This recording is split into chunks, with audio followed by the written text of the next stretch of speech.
Hello, everybody. The Valkyries have become the first WNBA expansion team to make the playoffs in their first year, and it happened like this.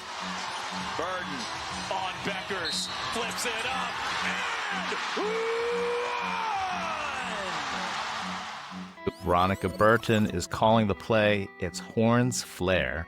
So let's do a little bit of review. In the very next game, it was crunch time again.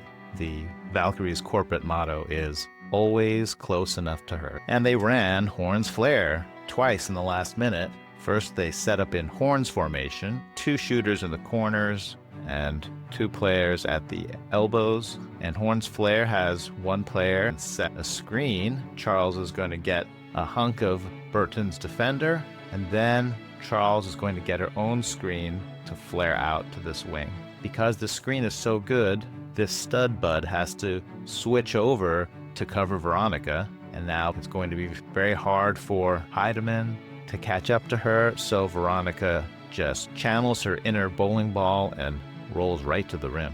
The very next play, the Valkyries run Horns Flare. Iliana is actually very late getting to her spot, so look at her running through like she's late for an appointment. Players at the corners, players at the elbows. Kaila's gonna step up and screen, and then take her own screen from Monique Billings. Bonk, good screen, which forces the defender to switch on to Burton. It's hard to beat a good defense the same way twice. First of all, Iliana's lateness means that her defender is now sitting right in the way of Veronica's bowling ball alley, and that gives time for Kaila's defender to come help on Veronica.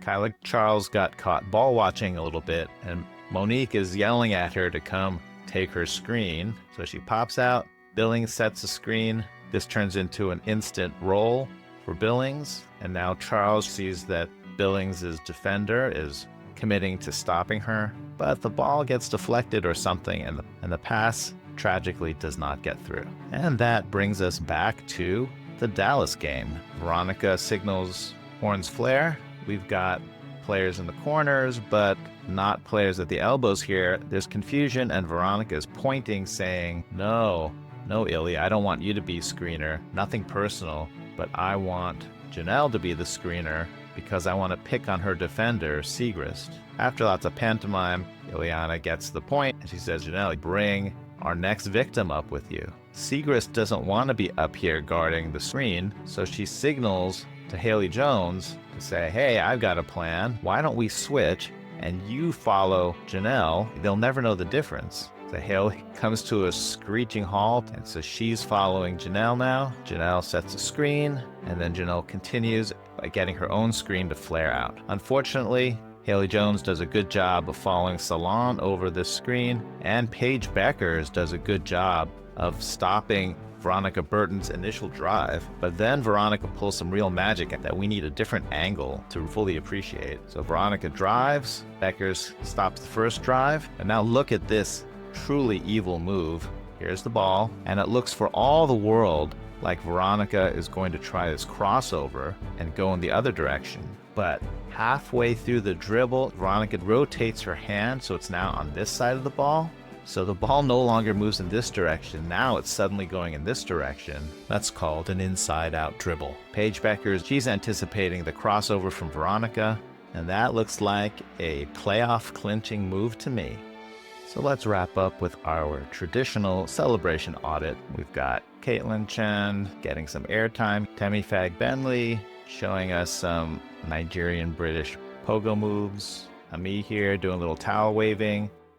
Whoa, what's going on? Why is Kate Martin holding the left side of her face? The celebration is being reviewed for a possible flagrant foul. From the TV angle, we can't see what happened. We're going to have to go to a secret alternate angle. All right. Kate is looking happy and excited, and I think I might see what's about to happen.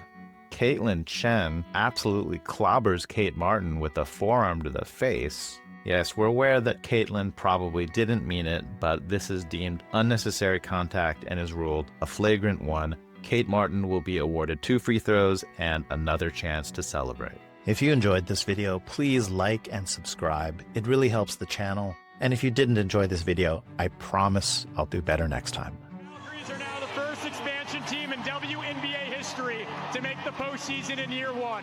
What's it mean to etch your team's name in history? Let's go!